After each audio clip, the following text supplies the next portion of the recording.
welcome to this session of Total Commerce. Guys, I am so delighted कि आप मेरे videos को इतना लाइक कर रहे हैं, शेयर कर रहे हैं और सब्सक्राइब कर रहे हैं. So thank you very much for your sharing and caring. ये बात तो हुई प्रमोशन की. अब हम चलते हैं अपने टॉपिक पर. मैंने लास्ट वीडियोस में आपको कॉस्ट ऑफ कैपिटल के बारे में एक्सप्लेन किया हुआ था. आज हम बात करते हैं नया cost of equity share capital के बारे में.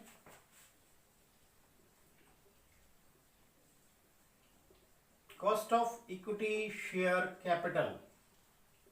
देखिए, मैंने आपको लास्ट लेक्चर में बताया था कोई भी कैपिटल फ्री नहीं होती, उसकी हर एक की कॉस्ट होती है. तो कॉस्ट ऑफ इक्विटी के हमने 3 मेथड्स को आज देखना है. Number 1 method is earning yield method.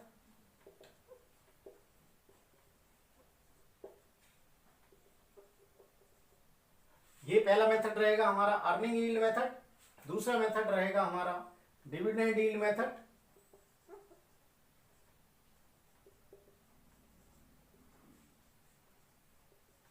तीसरा मेथड हमारा रहेगा डिविडेंड यील्ड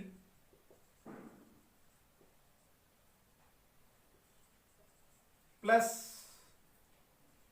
ग्रोथ. ये तीसरा मेथड है. देखिए, ये जो अर्निंग यील्ड मेथड है ये मेजर्ड किया जाता है इन terms of price earning ratio. तो प्राइस दे रखा होगा और अर्निंग दे रखी होगी. देखिए, इसका फॉर्मूला रहता है केई. केई मैंने बताया था कॉस्ट ऑफ इक्विटी शेयर को हम केई से डिनोट करेंगे. तो केई इस फॉर्मूले के अकॉर्डिंग होगा ईपीएस अपॉन एमपीएस इंटू 100. इसका मतलब ये हो गया कि आपको अर्निंग दे रखी होगी और मार्केट प्राइस दे रखा होगा. तो अर्निंग और मार्केट प्राइस का रिलेशन है ये. दूसरे मेथड में हम अर्निंग की जगह, ये जो अर्निंग है इसकी जगह हम डिविडेंड ले लेते हैं. तो यहां के इज इक्वल टू हो जाएगा डीपीएस अपॉन एमपीएस इंटू 100. तो आपने देखा यहां एमपीएस है एज इट इज, यहां ईपीएस की जगह यहां डीपीएस आ गया. यानी अर्निंग की जगह हमें केवल डिविडेंड ले लेना है. बस इस मेथड में यही फर्क है कि यहां अर्निंग यील्ड है और यहां डिविडेंड यील्ड है. मतलब what the share holder is getting in terms of dividend तो वो मेथड से करेंगे, और what they are earning as a whole तो इस मेथड से करेंगे, अर्निंग मेथड से. लास्ट मेथड है डिविडेंड यील्ड प्लस ग्रोथ. तो डिविडेंड यील्ड मेथड में सिंपली आपको ग्रोथ जोड़ देना है. यानी इस मेथड में जो आपका फॉर्मूला रहेगा वो रहेगा डीपीएस अपॉन एमपीएस इंटू 100 और प्लस जी फॉर ग्रोथ. यहां आपको ग्रोथ ऐड कर देनी है. बाकी फॉर्मूला आप देखेंगे दोनों का कॉमन है. और डीपीएस और एमपीएस की जगह मैं यहां कभी कभी डी और पी 0 लिख देता हूं. ये एक ही बात है. आप इसको भी लिख सकते हो, आप इसको भी लिख सकते हो. तो बहरहाल मैं अभी इसको नहीं लिख रहा हूं. आइए आपके साथ एक क्वेश्चन को करते हैं हम. क्वेश्चन का मैं एग्जाम्पल ले लेता हूं.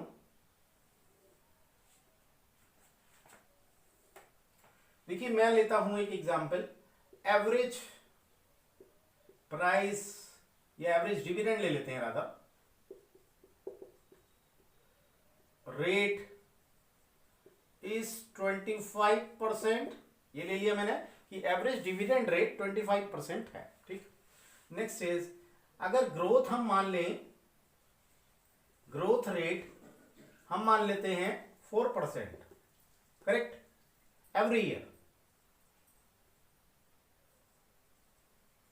क्योंकि ग्रोथ का क्वेश्चन जब आता है तो शेयर होल्डर ये एक्सपेक्ट करता है कि मुझे डिविडेंड तो मिलेगा, ठीक है, हर साल, लेकिन उसमें हर साल ग्रोथ भी होना चाहिए.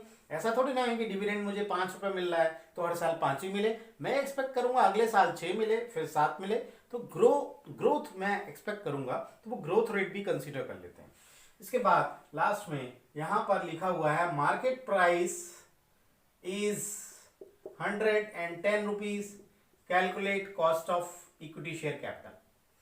इस क्वेश्चन में या हम लिख ही देते हैं कैलकुलेट केई, cost of equity share capital. अब यहां देखिए क्या करेंगे हम. के ई का फॉर्मूला मैंने बताया था आपको, D upon P into 100 plus G, correct. तो यहां पर डी फॉर डिविडेंड रेट है 25%। मैं मानता हूं फेस वैल्यू 100 ही है, गिवन नहीं है तो आप 100 एज्यूम करेंगे। तो यहां 100 का 25% इज 25 रुपीज, ये डिविडेंड हो गया। तो यहां डिविडेंड आया 25 रुपीज। मार्केट प्राइस आपको दे रखा है 110, इंटू 100 करेंगे, प्लस ग्रोथ कितना दे रखा है आपको 4। अब ये कैलकुलेट करके आ रहा है आपका 22.73। इसमें आप ग्रोथ प्लस करेंगे 4 तो आएगा 26.73%। ये फॉर्मूला मैंने आपको बताया इस मेथड से, dividend yielding plus growth method से। बाकी ये तो सिंपल है, इसमें ग्रोथ भी ऐड नहीं होनी है। अगर हम इस क्वेश्चन को देखिए, ध्यान रखिए, इस क्वेश्चन को अगर हम इस मेथड से करेंगे तो ग्रोथ को तो कंसीडर नहीं करना, ग्रोथ तो केवल इस मेथड में कंसीडर होगी, तो ग्रोथ इसमें आएगी ही नहीं। यानी ये जो मैंने मेथड किया, this is the third method. Now if it is second method, तो growth is not considered in this formula, तो ग्रोथ को हम एक्सक्लूड कर देंगे। यानी 4% जो है वो हम 4% लेंगे ही नहीं। तो आप ये 4% नहीं लेंगे तो इसका आंसर आएगा 22.73% under this method, only dividend yield method. अब बात करते हैं अर्निंग यील्ड मेथड की, करेक्ट। ये मैं आपको रब कर देता हूं।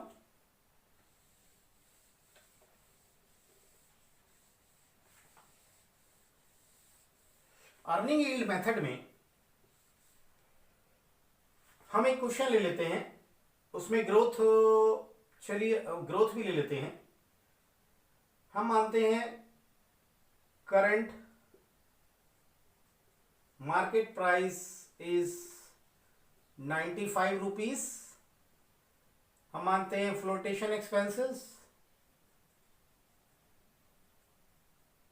फ्लोटेशन एक्सपेंसेस का मतलब हो गया जो हमने पैसा लेना है उस पर इसका चार्ज कितना जा रहा है, हम ₹5 मान लेते हैं। इसमें 5 रुपीज का फ्लोटेशन है, पर शेयर दे रखा है ये। और जो डिविडेंड पर शेयर है वो है 4.5, यानी 4.5 रुपए का आपको डिविडेंड भी मिल रहा है।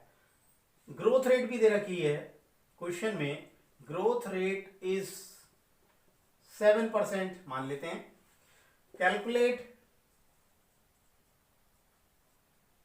Cost of equity share capital, ये इंफॉर्मेशन आपको गिवन है। मार्केट प्राइस 95 है। हम इस मेथड से करेंगे अगर, तो देखिए के ई इज इक्वल टू क्या करेंगे हम, DPS upon MPS into 100 plus growth, यही फॉर्मूला है। हम अगर इसमें ग्रोथ नहीं लेते तो ये फॉर्मूला से कर सकते थे आप अर्निंग। अब आपको इस फॉर्मूले से करना है, तो डिविडेंड आपका कितना है 4.5, मार्केट प्राइस दिया हुआ है 95 और माइनस फ्लोटेशन कॉस्ट हो जाएगा, तो आपका ये 90 बचेगा। नेट प्रोसीड्स मैंने बताया था एनपी, तो market price minus flotation expenses 90 आपका ये मार्केट प्राइस माना जाएगा, इंटू 100 और प्लस ग्रोथ दे रखी है 7%।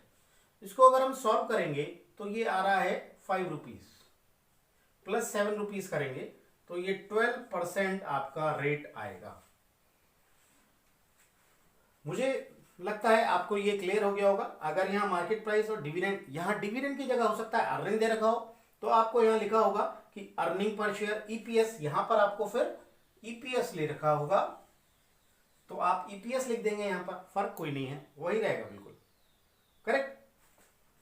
अब हम नेक्स्ट मूव करते हैं कॉस्ट ऑफ रिटेन्ड अर्निंग की तरफ। कॉस्ट ऑफ रिटेन्ड अर्निंग,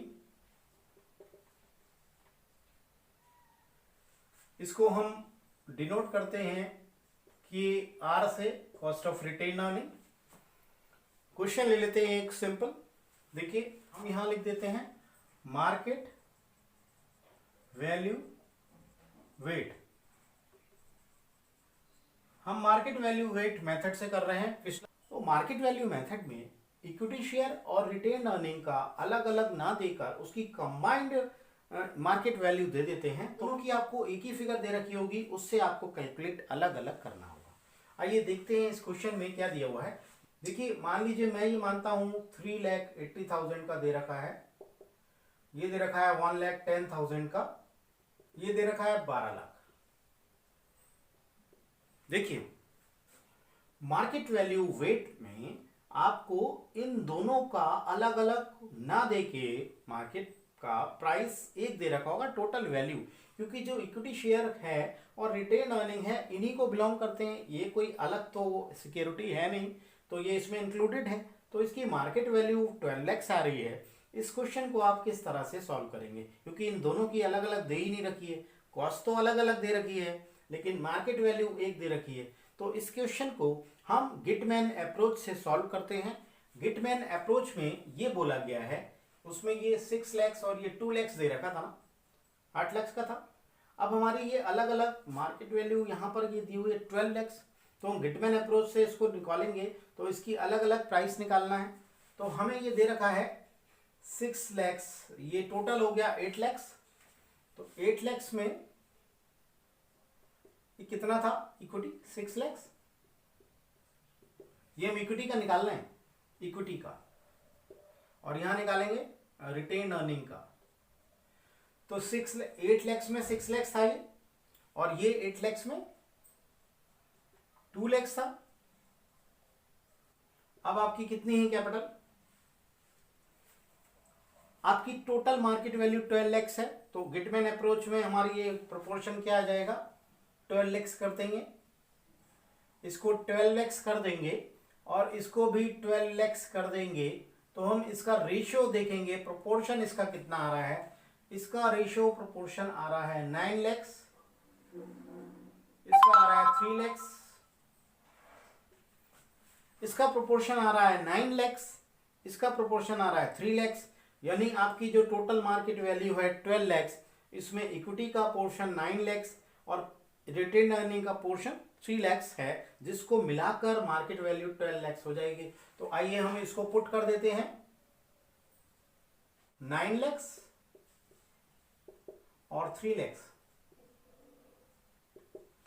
जो इस क्वेश्चन का डिफिकल्ट पार्ट था वो ये प्रोपोर्शन निकालना था, ये गिटमैन अप्रोच कहलाता है।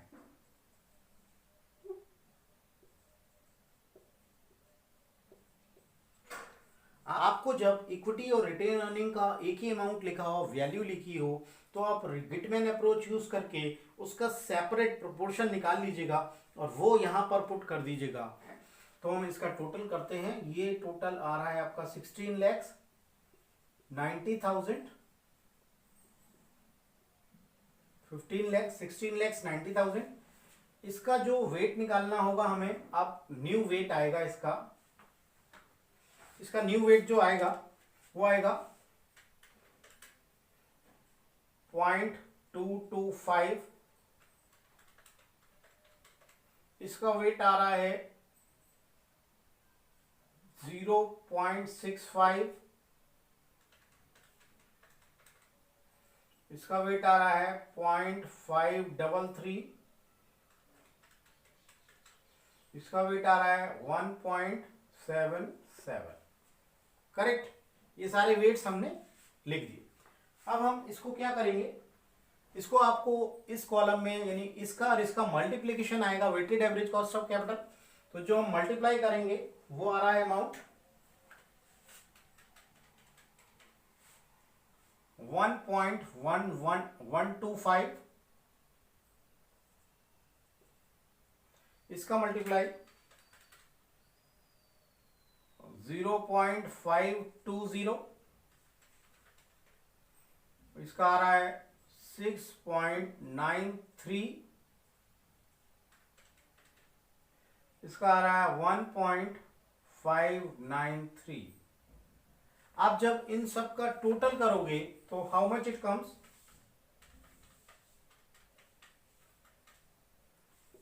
10.167, यानी जो cost overall cost of capital आएगी वो आपकी आएगी 10.167%। Correct. So that's all for today for cost of capital, weighted average cost of capital. मैंने आपको पिछले वीडियोस में कॉस्ट ऑफ डिवेंचर सेपरेटली बता दिया है, cost of preference, cost of equity share capital और रिटेन अर्निंग। टोटल इंडिविजुअल मैंने cost आप पिछले वीडियोस में बताई हैं। इस लेक्चर में मैंने आपको weighted average cost of capital निकालना सिखाया है, market value method. I hope this chapter is clear to you. Thank you very much. Keep watching my channel Total commerce.